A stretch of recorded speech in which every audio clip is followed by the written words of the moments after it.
കേരളത്തിന്റെ ഏറ്റവും വടക്കേ അറ്റത്തുള്ള ചുരം ഏതാണ്?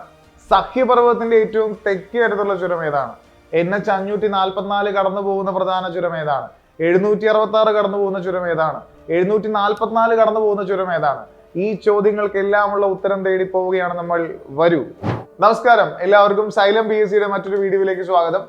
ഇന്ന് നമ്മൾ നോക്കാൻ പോകുന്നത് കേരളത്തിലെ പ്രധാനപ്പെട്ട ചുരങ്ങളെയും ആ ചുരങ്ങളിലൂടെ വല്ല ദേശീയപാതകളൊക്കെ പോകുന്നുണ്ടെങ്കിൽ ആ ദേശീയപാതകളെയുമാണ്. വടക്ക് നിന്ന് തെക്കോട്ട് നമുക്ക് നോക്കാം.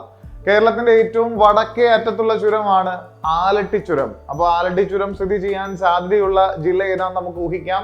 കാസർഗോഡ് ജില്ലയിലാണ് ആലട്ടി ചുരം സ്ഥിതി ചെയ്യുന്നത്. തെക്കോട്ട് നമുക്ക് പോവാം. തൊട്ട് തെക്ക് ഭാഗത്തുള്ള ജില്ല കണ്ണൂര്. കണ്ണൂരിനെയും കൂർഗിനെയും അല്ലെങ്കിൽ കണ്ണൂരിനെയും കർണാടകത്തെയും പരസ്പരം ബന്ധിപ്പിക്കുന്ന ചുരമാണ് പേരമ്പാടി ചുരം. ഈ ചുരം മാത്രമല്ല കണ്ണൂരിലുള്ള ചുരം. കണ്ണൂരിനെയും വയനാടിനെയും ബന്ധിപ്പിക്കുന്ന കണ്ണൂരുമായി ബന്ധമുള്ള മറ്റൊരു ചുരമാണ് പാൽ ചുരം. ശ്രദ്ധിക്കുക, പാൽ ചുരം കേരളത്തിനകത്തുള്ള ചുരമാണ്. അത് കണ്ണൂരിനെയും കേരളത്തിലെ മറ്റൊരു ജില്ലയായ വയനാടിനെയും പരസ്പരം ബന്ധിപ്പിക്കുന്ന ചുരമാണ്. അല്പം കൂടി തെക്കോട്ട് പോരുകയാണ്. കണ്ണൂർ കഴിഞ്ഞു നമ്മൾ കോഴിക്കോട് ജില്ലയിലെത്തി.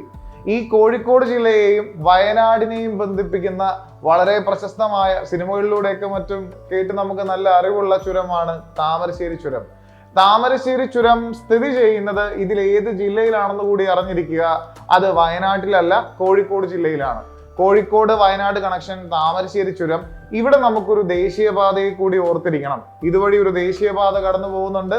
NH 766 ആണ്. കോഴിക്കോടിനെയും മൈസൂരിനെയും ബന്ധിപ്പിക്കുന്ന ദേശീയപാതയാണ് 766. താമരശ്ശേരി ചുരം വഴി കടന്നു പോകുന്നു. ഇനി ഈ താമരശ്ശേരി ചുരം വഴി നമ്മൾ കയറി വയനാട് ജില്ലയിലേക്ക് എത്തി. വയനാട് ജില്ലയുടെ ഏകദേശം വടക്ക് കിഴക്ക് ഭാഗത്ത് മാനന്തവാടി ഉണ്ട്. ഈ മാനന്തവാടിയെയും മൈസൂരിനെയും ബന്ധിപ്പിക്കുന്ന ഒരു ചുരം വയനാട്ടിലുണ്ട്. മാനന്തവാടി മൈസൂർ ബന്ധത്തിലുള്ള ആ ചുരമാണ് സുഹൃത്തുക്കളെ പെരിയ ചുരം അല്ലെങ്കിൽ പെരിയ ഘാട്ട് എന്ന് വിളിക്കും.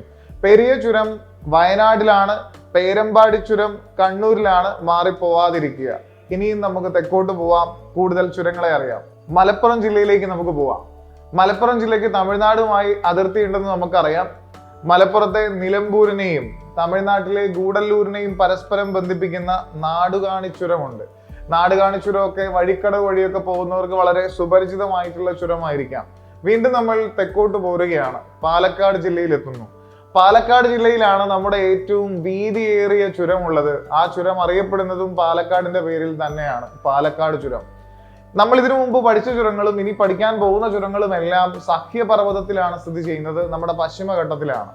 ഈ പശ്ചിമഘട്ടം അങ്ങ് ഗുജറാത്ത് തൊട്ട് തമിഴ്നാട് വരെ നീണ്ടു കിടക്കുന്ന തുടർച്ചയായിട്ടുള്ള ഒരു പർവ്വതനിരയാണ്. പക്ഷേ ഒരു ഭാഗത്ത് മാത്രം ഇതിന്റെ തുടർച്ച നഷ്ടപ്പെടുന്നുണ്ട്. അവിടെ വീതിയേറിയ ഒരു ചുരമാണുള്ളത്. അതാണ് നമ്മുടെ പാലക്കാട് ചുരം.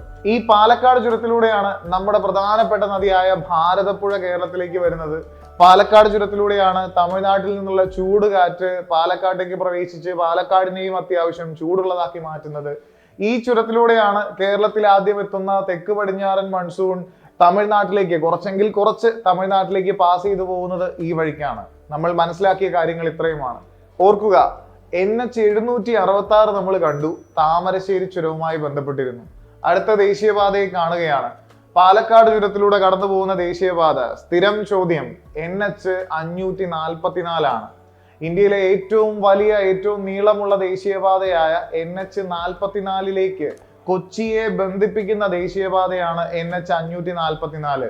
ബന്ധിപ്പിക്കുന്ന സ്ഥലങ്ങൾ കൊച്ചി, സേലമാണ്. സേലത്തിൽ വെച്ച് NH 44മായി ചേരുന്നത് കൊണ്ട് ഇതിനെ 544 എന്ന് പേര് കൊടുത്ത് നമ്മൾ വിളിക്കുന്നതാണ്. വീണ്ടും നമ്മൾ തെക്കോട്ട് പോവുകയാണ്. പാലക്കാട് കഴിഞ്ഞു ഇടുക്കി ജില്ലയിലേക്ക് പ്രവേശിക്കുന്നു. ഇടുക്കി ജില്ലയിൽ ധാരാളം ചുരങ്ങളൊക്കെ ഉണ്ട്. പ്രധാനപ്പെട്ട 2 ചുരങ്ങളെയാണ് നമ്മൾ കാണാൻ പോകുന്നത്. ഒന്ന് ബോഡിനായ്ക്കന്നൂർ ചുരം. ബോഡിനായ്ക്കന്നൂർ ചുരം മൂന്നാറിൽ നിന്ന് നമ്മൾ തേനിയിലേക്ക്, തമിഴ്നാട്ടിലെ തേനിയിലേക്കൊക്കെ പോകുമ്പോൾ കാണുന്ന ചുരമാണ്. വളരെ മനോഹരമായ, അല്പം അപകടം പിടിച്ച ചുരം കൂടിയാണ്.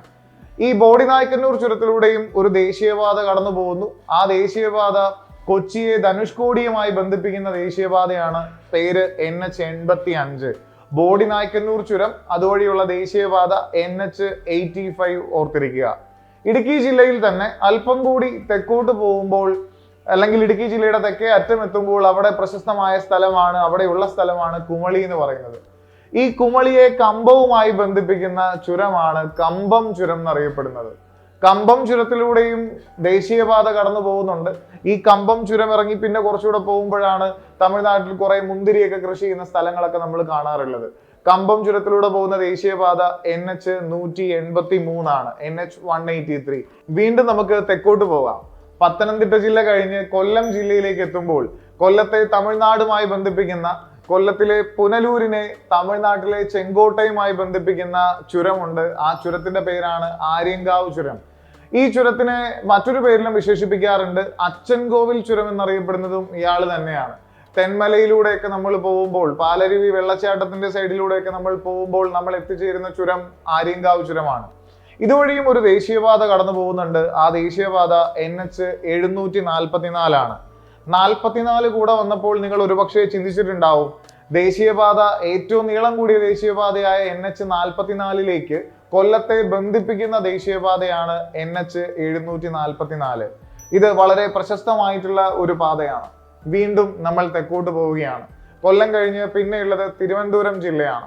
തിരുവനന്തപുരം ജില്ലയിൽ എന്ന് നമുക്ക് എടുത്ത് ഒരു ചുരത്തെ പറയാൻ പറ്റുകയില്ല. എന്നാൽ പോലും തിരുവനന്തപുരം ജില്ല കഴിഞ്ഞ് വീണ്ടും സഹ്യപർവ്വതത്തിലൂടെ നമ്മൾ യാത്ര ചെയ്യുകയാണെങ്കിൽ, തമിഴ്നാട്ടിലേക്ക് എത്തുകയാണെങ്കിൽ, നമ്മുടെ തിരുവനന്തപുരത്തെ തമിഴ്നാട്ടിലെ തിരുനെൽവേലിയൊക്കെയായി ബന്ധിപ്പിക്കുന്ന, തമിഴ്നാട്ടിലായി സ്ഥിതി ചെയ്യുന്ന സഹ്യപർവ്വതത്തിന്റെ ഏറ്റവും തെക്കേ അറ്റത്തെ ചുരം എന്ന് വിശേഷിപ്പിക്കാൻ പറ്റുന്ന ഒരു ചുരമുണ്ട്. ആ ചുരത്തിന്റെ പേരാണ് അരുവാമൊഴി ചുരം, അല്ലെങ്കിൽ ആറമ്പോളി ചുരം എന്ന് വിശേഷിപ്പിക്കും. ഇത് കേരളത്തിലാണെന്ന് നമുക്ക് പറയാൻ സാധിക്കില്ല. എങ്കിലും കേരളത്തെ തിരുനെൽവേലിയൊക്കെ ആയി ബന്ധിപ്പിക്കുന്ന സഹ്യപർവ്വതത്തിന്റെ ഏറ്റവും തെക്ക് ഭാഗത്തുള്ള ചുരമായി ഇതിനെ നമുക്ക് വിശേഷിപ്പിക്കാം. പേര് മറക്കണ്ട, ആറമ്പോളി ചുരം അല്ലെങ്കിൽ അരുവാമൊഴി ചുരം. നമ്മൾ പരിചയപ്പെട്ട ചുരങ്ങളിൽ ദേശീയപാതകൾ കടന്നു പോകുന്ന ചുരങ്ങളെ വീണ്ടും ഒന്ന് നമുക്ക് നോക്കാം. ഓർമ്മയിൽ വരുന്നുണ്ടോ എന്ന് ചെക്ക് ചെയ്യുക. NH-766 കണ്ടു. ചുരത്തിന്റെ പേര് ഓർമ്മ വരുന്നുണ്ടോ? താമരശ്ശേരി ചുരമാണ്. തെക്കോട്ട് പോകുന്നു. NH-544 കണ്ടു. ചുരത്തിന്റെ പേര് ഏതാ? പാലക്കാട് ചുരം എന്നാണ്. വീണ്ടും തെക്കോട്ട് പോകുന്നു. NH-85 ചുരത്തിന്റെ പേരെന്താ? ബോഡിനായ്ക്കന്നൂർ ചുരം എന്നാണ്. വീണ്ടും NH-183 കണ്ടു. ചുരത്തിന്റെ പേര് കമ്പം ചുരം എന്നാണ്. NH-744 കണ്ടു. ചുരത്തിന്റെ പേരെന്താ? ആര്യങ്കാവ് ചുരം എന്നാണ്. ഇത് നിങ്ങളുടെ മനസ്സിൽ വ്യക്തമായി ഓർത്തിരിക്കുക, പ്രയോജനം ഉണ്ടാവും. This is Ebin from Xylem BSc signing off.